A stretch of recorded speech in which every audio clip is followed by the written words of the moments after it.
আপনার স্বামী যে মারা গেছে কত বছর কতদিন হইব? 6 মাস। তো আমরা তো যতটুকু জানতে পারছিলাম আপনি নাকি মানে অসুস্থ। তো আমি আমি তো এখনো এই অসুস্থ। আমি ওষুধ খাইলে একটু সুস্থ থাকি। এবারে ঈদ ভাঙি গিয়েছে মানুষে ওই ঈদই রোজগার করে না ওষুধ খাই, অনেক সময় খাবার টেয়ার দিই, আবার অসুস্থ হয়ে পড়ি।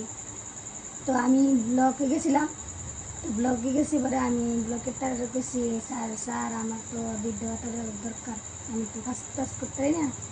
এবার তারা গেছে আমার বেলা সময়ই না হয়েছে না, মানে বাতা আইসে না, বাতা যে সময় এই সময় দিব। তা আমি তো ওখানে বাতা ছাড়া বা আমার মায়ের বাতা না দিলে আমি কেমনে চললাম এই চিন্তাই করতেছি। আপনার কয় মেয়ে? আমার 2 মেয়ে, আচ্ছা, তারা কোন ক্লাসে পড়ে? একজন পুরো 3-তে, একজন পুরো 8-এ। আপনি ওই মানে আপনার এই, সন্তান নিয়ে মানে এই অবস্থা মানে কিভাবে চলেন? আমি মানে খুবই কষ্টতে চলি, মানে বললাম কদিন পরে পরে অসুস্থ হয়ে পড়ি, হাসপাতাল গিয়ে ভর্তি থাকি। তো এরপরে আবার ওষুধ খাইলে আবার ভালো হয়, এরপরে যায় ঈদ ভাঙি মানুষের। হুম। তখন তো আমার তো মানুষে কাজ দেয় না, আমার শরীর অসুস্থ। তখন কী তারপর আমি যেটা খাই ঈদ ভাঙতাম নিজে। তো আপনার পরিবারে কেডা কেডা আছে? আমার শাশুড়ি আছে, আর শাশুড়িও কাজ টাজ করতে পারে, বয়স্ক? বয়স্ক মানুষ।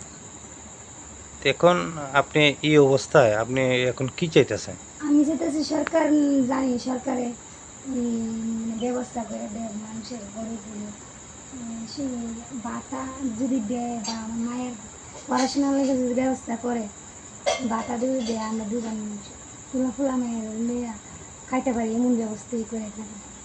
না, আপনি কি এখন মানে খুব মানে কষ্টের জীবনযাপন চলছে নাকি? খুব কষ্টই আছি আমরা। তো ঘরের ভিতরে যদি পুরুষ না থাকে তো খুবই কষ্ট। আগে তো ভাই বাবা সংসার চালাইতো, এখন তো ভাই বাবাও নাই, তো অনেক কেমনি ছিলাম। আমিও তো অসুস্থ। তো বিশেষ করে এখন আপনি মানে এই অবস্থায় মানে কি চাইতেছেন?